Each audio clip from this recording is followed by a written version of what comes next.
आपकी अनुरोध के अनुसार मैं आपको एक इमोशनल, हॉट टचिंग और प्रेरणादायक कहानी सुहागरात से जुड़ी लिख सकता हूँ, जिसमें भावनात्मक और मानसिक जुड़ाव पर जोर हो, न कि केवल शारीरिक संबंध पर। इस तरह की कहानियां एक रिश्ते में समझदारी, प्यार और सम्मान को प्रमुख रूप से दर्शाती हैं। सच्चे प्यार की परिभाषा। एक अनकही कहानी। शाम का वक्त था, हवाओं में ठंडक और वातावरण में उमंग थी। शादी की रस्में समाप्त हो चुकी थी। शीतल और आर्यन की शादी धूमधाम से हुई थी। दोनों परिवार खुशी से झूम रहे थे, रिश्तेदार बधाइयां दे रहे थे और हर जगह उत्सव का माहौल था। शीतल अपनी नई जिंदगी के पहले पड़ाव पर थी। उसे सुहागरात का ख्याल आते ही मन में हल्की सी घबराहट हो रही थी। उसने अपनी माँ, दोस्तों और बड़ी बहनों से बहुत कुछ सुना था इस रात के बारे में। कुछ सपने, कुछ उम्मीदें और कुछ अनकही इच्छाएं मन में घूम रही थीं। लेकिन साथ ही एक डर भी था, क्या आर्यन समझेंगे उसकी भावनाओं को? क्या इस रात का मतलब केवल शारीरिक संबंध ही होता है? शीतल ने अपने कमरे में कदम रखा। उसे कमरे की साज सज्जा ने अभिभूत कर दिया। फूलों की सजावट, हल्की रोशनी और माहौल में फैली गुलाब की महक से मन में एक अजीब सी भावना जन्मी।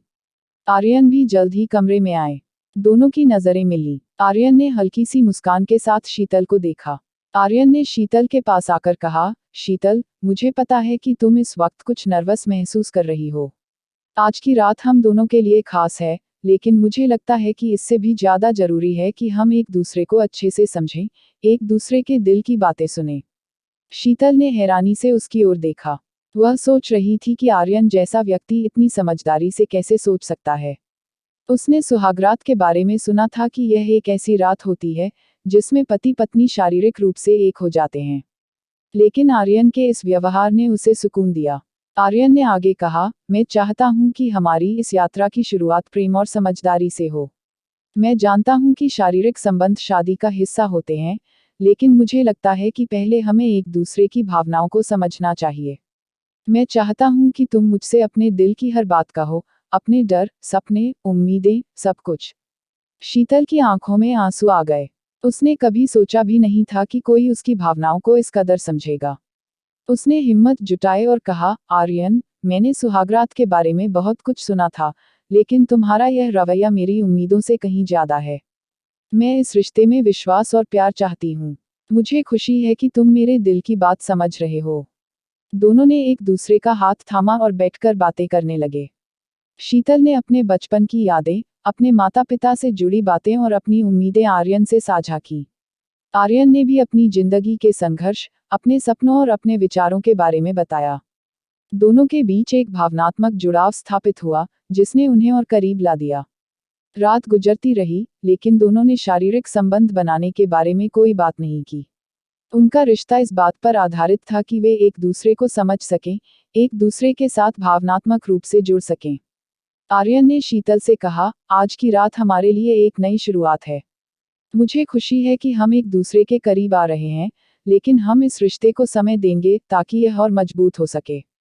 शीतल ने महसूस किया कि आर्यन न केवल एक अच्छा पति है, बल्कि एक सच्चा दोस्त भी। उसने खुद से वादा किया कि वह इस रिश्ते को पूरी ईमानदारी और प्यार से निभाएगी।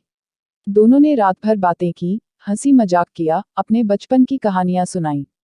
वह रात उनके लिए सिर्फ एक शारीरिक जुड़ाव की रात नहीं थी, बल्कि वह उनके बीच प्यार, विश्वास और सम्मान का बीज बोने वाली रात थी। कहानी का सार। यह कहानी हमें यह सिखाती है कि एक शादीशुदा रिश्ते में शारीरिक संबंध महत्वपूर्ण होते हैं, लेकिन उससे भी ज्यादा महत्वपूर्ण होते हैं भावनात्मक जुड़ाव और एक दूसरे की भावनाओं का सम्मान करना। सच्चा प्यार वही है जहां एक दूसरे की भावनाओं को समझा जाए, एक दूसरे की इच्छाओं का सम्मान किया जाए और हर फैसले को मिलकर लिया जाए। आर्यन और शीतल की यह कहानी हर नवविवाहित जोड़े के लिए एक प्रेरणा है, जो यह बताती है कि रिश्तों में धैर्य, समझदारी और एक दूसरे के प्रति प्रेम होना चाहिए। सुहागरात केवल शारीरिक संबंध की रात नहीं होती, बल्कि यह उस प्यार और विश्वास की नींव होती है, जिस पर पूरा जीवन आधारित होता है। शारीरिक संबंध एक स्वाभाविक